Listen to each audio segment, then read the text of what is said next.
Hey everyone, it's Raj from 3CB. Welcome back to part two of Arsenal Transfer Talk, looking at potential center mid targets for the summer. Here again with Adam Rae Voge, and today we'll be going over his top five realistic targets. Take whatever that means to you, just interpret it as you will. And so, Adam, how you doing, man? I'm good. I'm glad to be back. Talk some midfielders. Yes, sir. This is a pretty interesting list. So let's get right into it.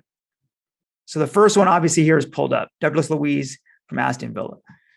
Yeah, and I mean, like realistic when we're talking, especially as fans, those of us who don't have any inside information, it's hard to define. So this is maybe one guy's interpretation of realistic. These are players that are linked to the club, have been linked to the club, and could also be pretty gettable depending on a few different things. So Douglas Luiz, I mean, he's got links to Mikel Arteta going back to Manchester City, although he never really played there. Arteta was on the staff when he was owned by City and loaned out a couple different times. So when I first started hearing that he was a potential January transfer, for me, it was kind of neither exciting nor unexciting. He's not somebody I would say that that he fills the screen when I watch Villa play. With him, you get a young guy. I think he's only 23, but he has played a good number of Premier League minutes for that age, especially, which maybe that puts him in like a Ramsdale category, where Ramsdale has played a ton of Premier League before Arsenal got him, despite being on less than successful teams, right? Luiz, when I've tweeted about him, I've said basically, listen, he doesn't have a lot of statistical strengths, just from a complete data nerd standpoint. He also doesn't have a lot of weaknesses per se, which can be a good thing. At like the athletic profile for me, I don't think is exceptional. And I think with him, what I would wonder about is he the type who comes in and immediately makes the club better, or makes the club better in his first season? I think it's a really legitimate question to ask with him. Now, one thing that might be working against him is I think, there have been phases of his career where he's operated more as maybe like the base of the midfield, and times where he's operated a little bit more of an attacking role. Whether that's a good or bad thing just depends on your opinion of the player, I think. I think you definitely look at him and you worry, at least I do, replacing Granit Xhaka with another guy who has a history of maybe some discipline issues. I was looking at it before this call, and he was in the bottom 10% for yellow cards in the Premier League last season among midfielders. Again, it's not trending the best this season. So, it's something, right? You think about, he got 10 yellow cards last season. He's got 5 so far this season. So, it's there's some things to think about there, and at the end of the day, we'll see if Arteta likes him enough to bring him in at the price that Villa will want after the Smith Rowe saga. It might not be so cheap. Yeah, overall, I think reliability may not be there, and I think the biggest thing that you mentioned is that does he really, raise the ceiling of the team? I can't say that he, from what I've watched of him, he has the ability to really do that. So, if you're going into the summer looking at, we got to get one real splash center mid, right? This kind of would be settling. And like you said at the start, you wouldn't be excited. You wouldn't be. It's kind of like that shrug emoji. Like, Right. I don't think they're going for a shrug, especially based off what Mikel said in January. Yeah. Only the best players come through that door. So that'll be, I wouldn't put him in that that list. Yeah, I would not either. All right, moving on to fourth guy, someone we all have seen a bit recently of. Yeah, right. I mean, at this point, do we even want Ruben Neves to sign with Arsenal anymore? If he wanted to, I don't know. I mean, there's kind of too many hurt feelings.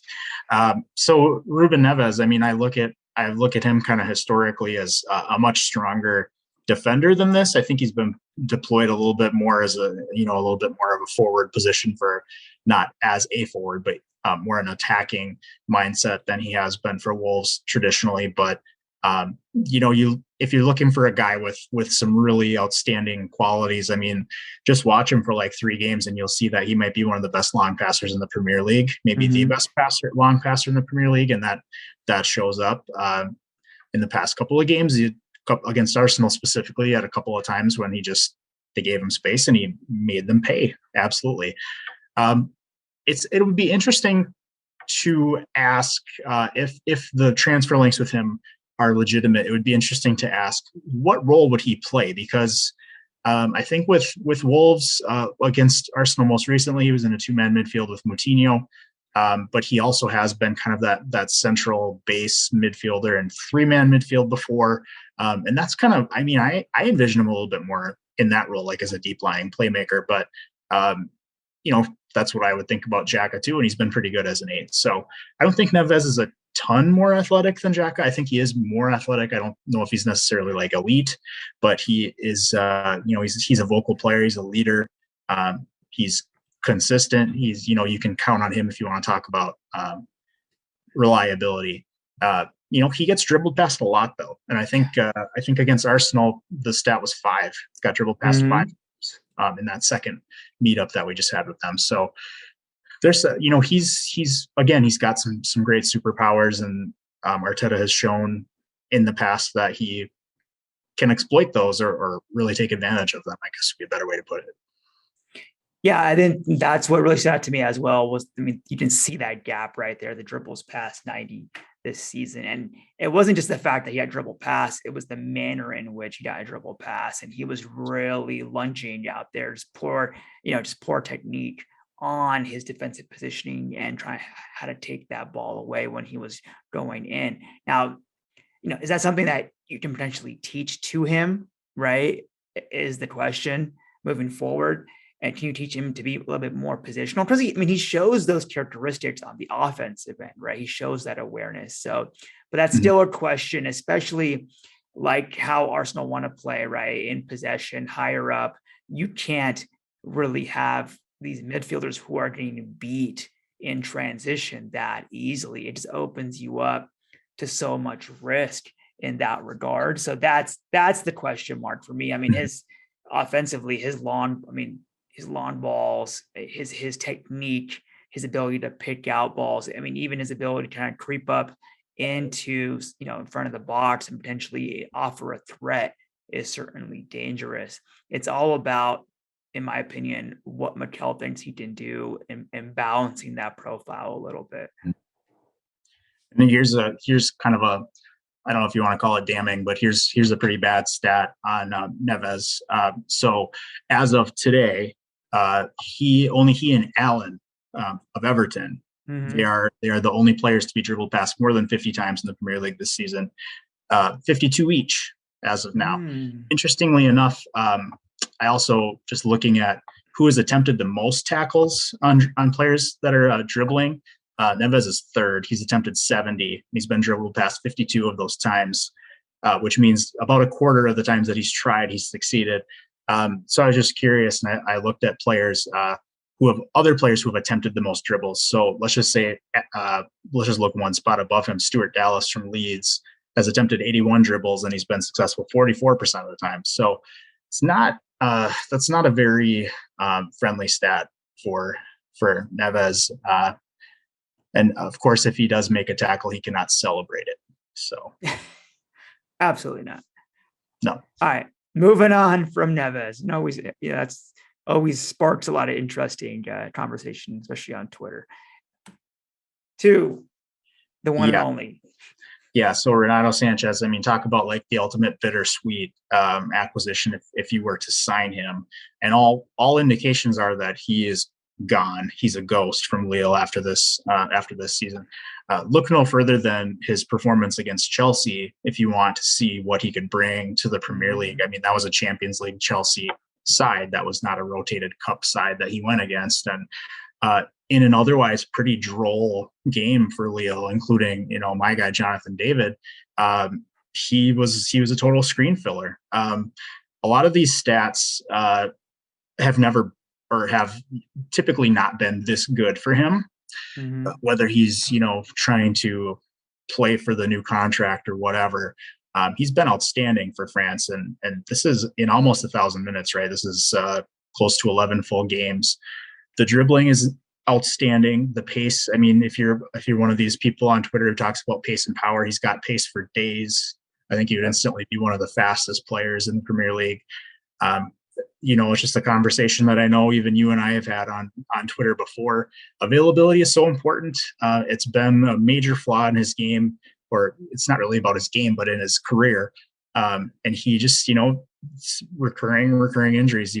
Even this season, again, he missed a solid handful of games at the start. So you'd have to have cover for him. He'd be a great acquisition, could help you win some really important games, but you'd have to have cover.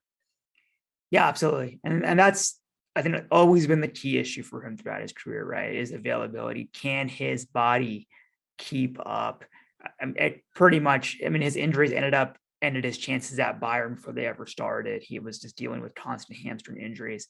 And the problem becomes, as you then now get into the Premier League, which we know has a higher amount of sprints, higher amount of intensity as well, week to week, that puts even more load on your body, right? So can he maintain, especially if you're going to pay, a good transfer fee for him, you're expecting him to play a good amount of games. And so he just had so many muscular issues. I don't know if, Arteta's going to go in for someone like him with that. It's a high risk, high reward. I think he's like the ultimate high risk, high reward guy, maybe other than like a Ousmane Dembele at this point. So those types of profiles, always interesting. His numbers, his talent speaks for itself, but that injury aspect it's such a, it looms very, very large. Honestly, if it wasn't for injuries, he'd probably, you'd be out of the conversation completely just in terms of where he'd already be. Right. So so that's the question. And one thing you do pick up with his injuries is a discount. So you can at the negotiating table, you can say, no, listen, this guy has missed however many games over the past 4 years. I'm not paying X million. And I think that's part of the reason why the main transfer links for him at this point are Arsenal and AC Milan, two clubs who obviously a ton of history, historically giant, but let's be honest, the way things are right now, they are not the top clubs in the world, and maybe he helps one of them get back. So it'll be interesting, and I'll be very interested to see what the price on him will be, because it could be, I could see it being in the teens or the 20s, in millions of pounds, but he's gonna be a fun one to watch. Yeah, he's gonna move. I think, like you said, there's very little chance he's there next season, so it'll be an interesting saga to watch. All right, moving on. Tielemans. Yeah, Youri Tielemans, maybe one of the more divisive transfer targets, I think, that Arsenal have been linked to, at least this season, right? Because the summer we all squabbled quite a bit over just about everybody. But with Tielemans, I will be the first to admit that I'm not his biggest fan. I like to see it more effort off the ball than you can get with him sometimes. I think when I did this chart, I was actually pretty surprised at how high in some of these defensive stats he was, even the pressures being in that first ring, which is basically league average for a midfielder. The blocks and the interceptions being, fairly decent, and he obviously is getting dribbled past sometimes. You trade that for a player who is going to make things happen when he has the ball, and he's going to make things happen on the attack, even in a. I guess I wouldn't say that they're toothless, right? They just can't defend. Leicester's expected goals are pretty close to Arsenal, so it's a pretty similar strength of attack. He's showing strong as a ball progressor. He's generating a lot of expected goals, a lot of expected assists. Both of those are going to be right around the 75th to 80th percentile in the Premier League for midfielders. So this is not just going against a bunch of young guys. This is with the Man City guys and the Liverpool and all the best players. So it's a significant number. Obviously, being very familiar with the league, I think he's in year 4 with Leicester now. Came through from France, and he is still 24, maybe 25 before he'll be 24, 25 at the end of the season. So he's still a young guy. Could he raise the ceiling on the attack? Absolutely. I'd be surprised if he didn't. You might not. say we're in a 4-3-3 with him on one side and Odegaard on the other side, you don't have a ton of defensive help there for Thomas Partey, unless there's something motivationally that's going on at Leicester. But some of these numbers are pretty much in line with his whole career in the Premier League. So it's a hard question to answer. Yeah, I mean, the joke is that he's carrying a wagon. And so I think the thing with him is that some of his defensive, not mistakes, but lack of effort it's so loud. Like on some of the, especially on some of Leicester's goals they've given up, where he's just like calmly jogging along, like, it's like a, Sunday morning stroll. And so being beaten back by the ref, I've seen that. Yeah, exactly. But then like you watch him and when he's on the ball, he has a certain level of vision and ability to do things where like it gives you that chill factor that you don't see very often. Like Neves is obviously great on the ball and he has great technique, but the balls that Tielemans picks out and the way he's able to do it, like that, there's something very, very special to him in that regard. And so I think the big thing here really becomes, you touched on, is the defensive aspect. Is it something that he just doesn't do, or is it more of a motivational issue? And we know with Arteta, Edu, like how much significance they put on that off the pitch profile. So they're going to do their due diligence on him, right, to the maximum extent. And I think they've shown that they have a very good feel for that as well. So it'll be really interesting because he is coming up on the end of his contract as well. He's already said he won't renew. So Leicester will not have a ton of leverage. All right, now to the top guy on this list, basically half a pie here. I recently traded in my Twitter fan club membership in the Bruno Guimaraes fan club for a Fabian Ruiz membership. If you were watching Napoli versus Lazio, just banged him like from the D, a goal in like the 93-55 on the four added minutes in that game. Just, he's got kind of that it factor, right? Where I think that he's a player. I would be surprised if he came in and looked jittery, if he didn't look like he was ready for it. He's incredibly silky, a very smooth player. I think, maybe one of the biggest knocks on him is that if you're looking to get a ton of pace in this left-sided number 8, he's not going to win a lot of sprint contests with other midfielders. I do think he's faster than Granit Xhaka, though. He's a pretty big guy. He's 6'2".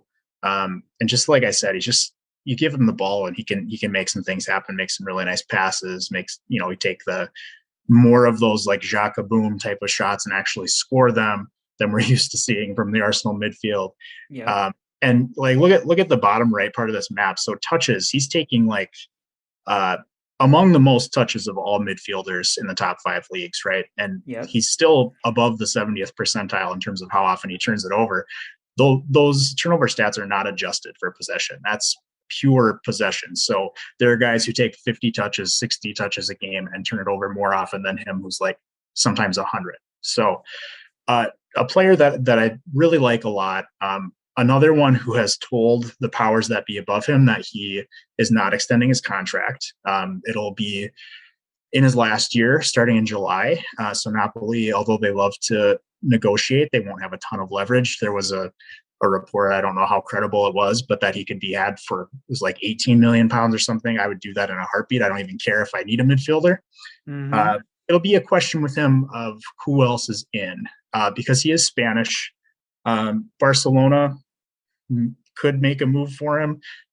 They've been linked to Frank Kessié too, and it sounds like that actually might be a done deal according to some of the rumblings today, but we'll find out. Real Madrid, I think, have a little bit higher aim than him. So it'll be an interesting summer for him too. Not the only Napoli player we're linked to, but probably the more realistic one.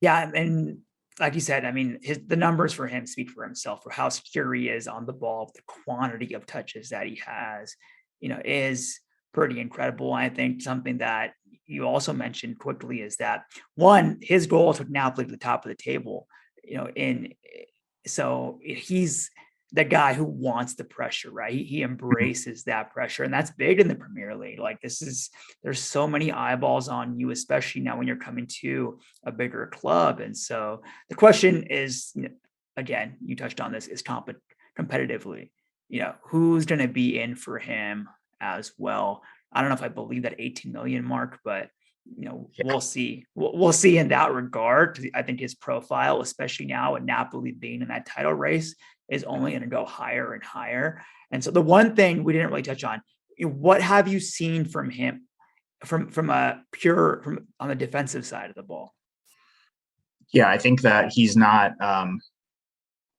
again, he's not the most generational athlete that you'll see. So he's going to be a little bit more comparable to like how Granit Xhaka will defend, where it's more about being in the right place at the right time than it is about being super aggressive or just like using he doesn't rely on his athleticism, I guess I would say, is being more of a smart defender, kind of the experienced older guy who just seems to know all the tricks of the game, instead of like the guy who's just gonna, be faster than you. He's gonna jump passes. I mean, you can see the interceptions there being on the lower end. He's not gonna jump into a lot of passing lanes and swipe balls that way. But he holds up pretty well in his duels, around average from the ground duel, and obviously being a taller guy, he can win some aerial duels as well. So that's why I like him as like a number 8. He plays in a setup right now in Napoli that's more of like a 2-man midfield. A lot of times he's partnering with Frank Zambo Anguissa, who's fairly comparable to Thomas Partey in my opinion. So I think you put him in that role that Jack has been doing, where he can go box to box, and I think that's a good fit for him. No, and that's exactly why I actually brought it up. It was more of a leading question than anything, is that he's definitely, I mean, when I think Xhaka, but better, I think of him in many, many ways, in terms of the profile, in terms of his positional awareness. And I think his IQ level, I think that's the type of guy that Mikel would love to have, because he sees the game so effectively, doesn't have to rely on that athleticism, right? And so very, very, very interesting in terms of potential at Arsenal, and just as that profile would. We've already seen how it's working now with Jacques, playing higher up as an 8. He looks to be quite comfortable. Again, smaller sample size, but I think Ruiz is certainly going to be at the top of their target list. And so that does it for this 5 realistic targets. Next time, part 3, we're going to get into the 5 dream scenarios. Although on that, I've seen the list, of course. They're not kind of like as crazy as the striker dreams were. I think they're more realistic, right? It's more of like a tiered, like this is realistic, and then there's like realistic / dreamy. And so I think that'll be a really interesting list to go through. And if you want to go through our first part on this, you can watch the video that we had on the 5 sleepers. So Adam, thanks as always, man, and we'll see you in a bit.